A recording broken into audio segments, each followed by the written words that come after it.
Welcome to another Explainer. Today, we're diving straight into the invisible physics that govern our entire auditory world. We're going to take some pretty complex textbook mechanics and translate them into the real-world symphony that you and I hear every single day. So, let's turn up the volume and get right into it. Now, we've all seen those dramatic movie scenes, right? Or heard those incredible nature facts. But have you ever actually stopped to wonder about the mechanics behind them?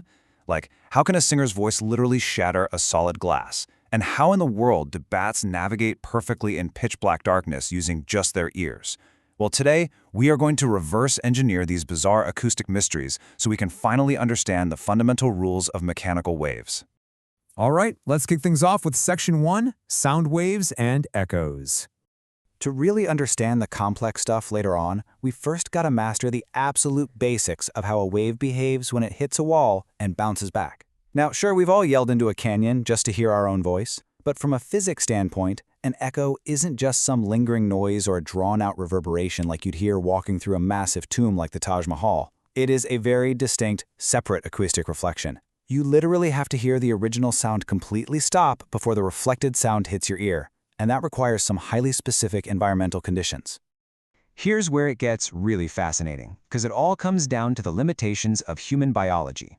Because our hearing naturally holds on to a sound sensation for exactly 1/10 of a second, the reflecting surface has to be far enough away to delay the returning wave by at least that long.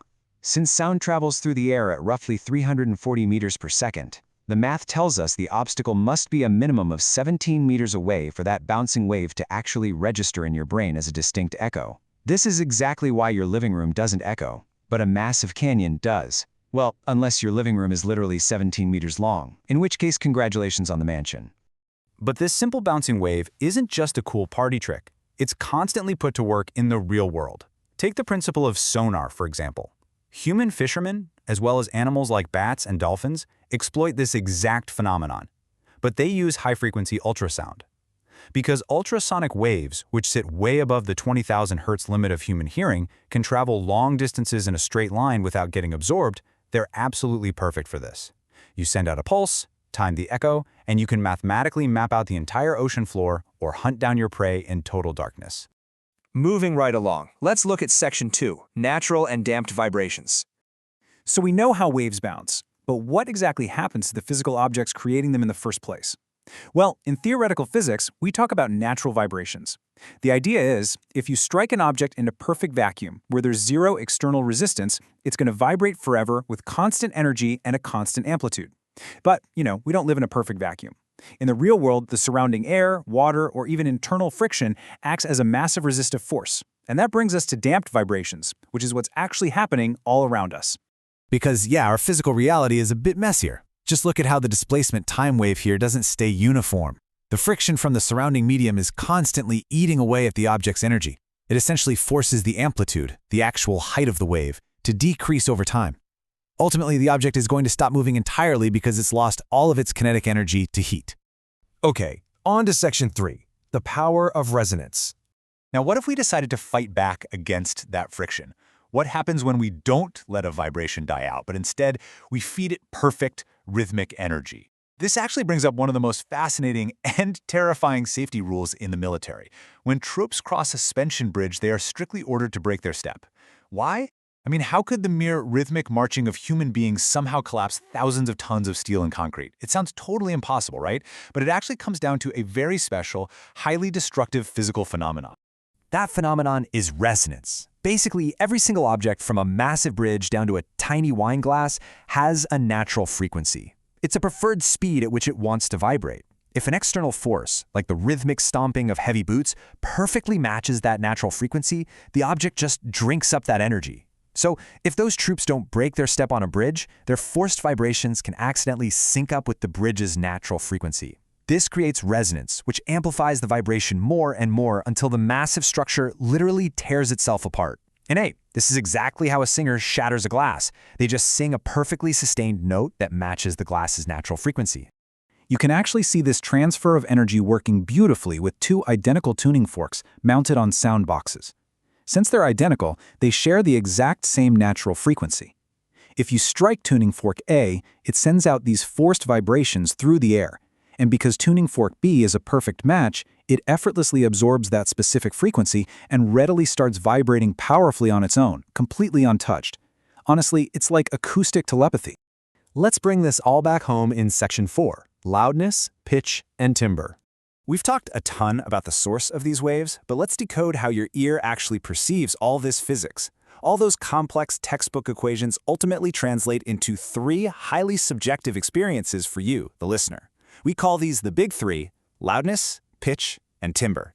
Literally everything you hear is just a combination of how loud a sound is, how high or low it feels, and what instrument or object is actually creating it.